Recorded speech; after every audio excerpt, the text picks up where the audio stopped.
Hello, it's December 13th. We're at the town clock. Behind us we have a sculpture actually of basically telling about the horrors of war. I think a woman and child and a family, you know, crouching while they're under bombing or fire. So we're going to come here and talk to some people who are making signs.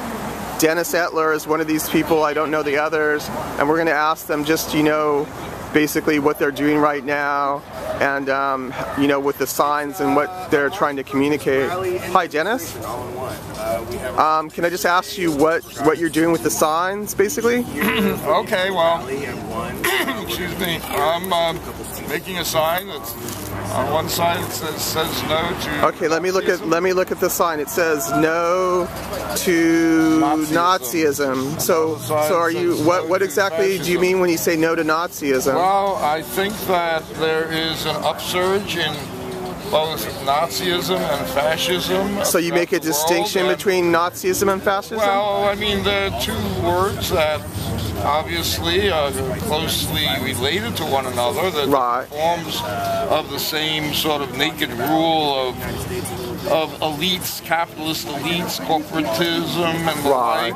Right. You know, Nazism is, of course, based on racist ideology. Right. Whereas fascism more so than is more based on unbridled corporatism. So you make it. There's corporatism isn't necessarily racist in nature. Well, they generally go hand in hand. You know. Right. But it's. There is a distinction, even though some people would say that they're more or less synonymous, but really they aren't, because fascism has popped up in a lot of different places and it hasn't manifested as Nazism. There's always some form of scapegoating, you know.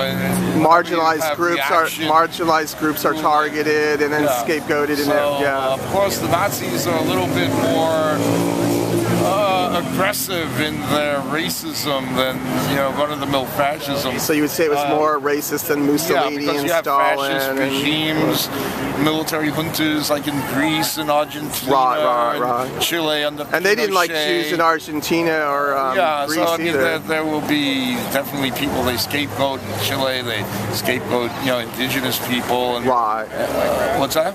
No, go on. Yeah.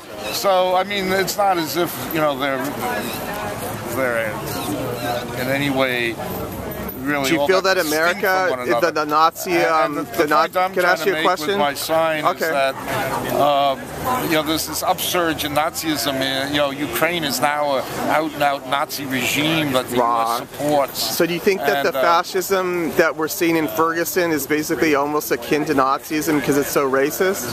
Yes, that's the exact point. We have basically a fascistic, you know, corporate elite that has usurped total control of our government, and it's underpinned by a racist ideology. And basically racism has been an integral part of American society since its founding.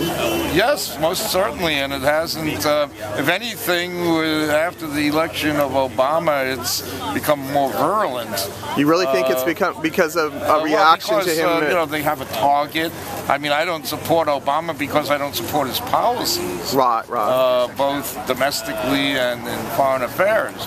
But I mean, you know, given that he is African American, you know, every racist in the country has come out of the woodwork. Right, like all these Tea Party ideologues. To basically, you know, slander and stigmatize him. Even though, in a sense, his policies, even though his policies kind of align with their own, they take whatever he does, whether or not it's in, you know, their ballywick or not, and you know, they just cast it in a negative light because they want to, you know,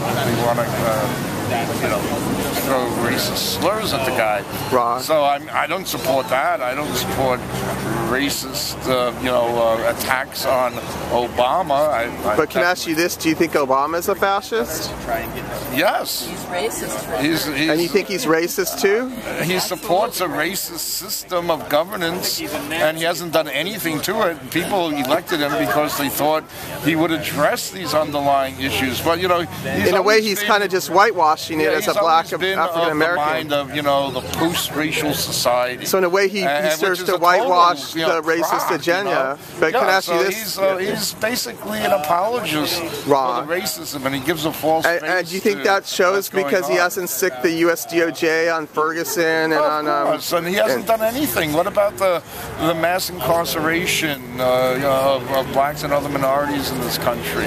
Right.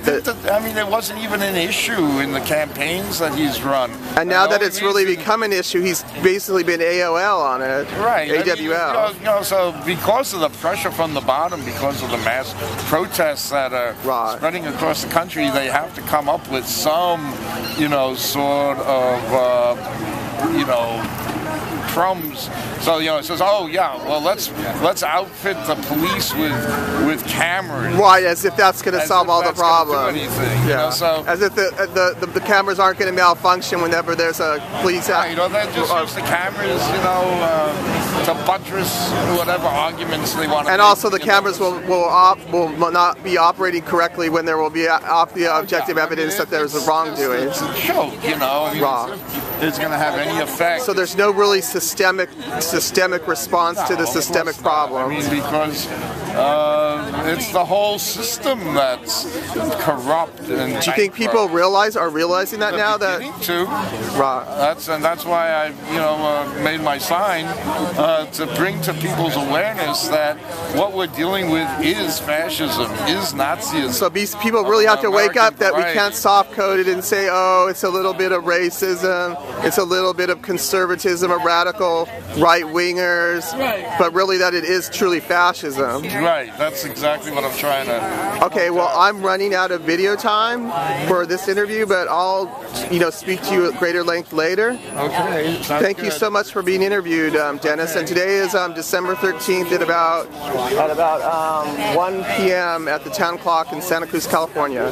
Thank you, Dennis. Thank you very much.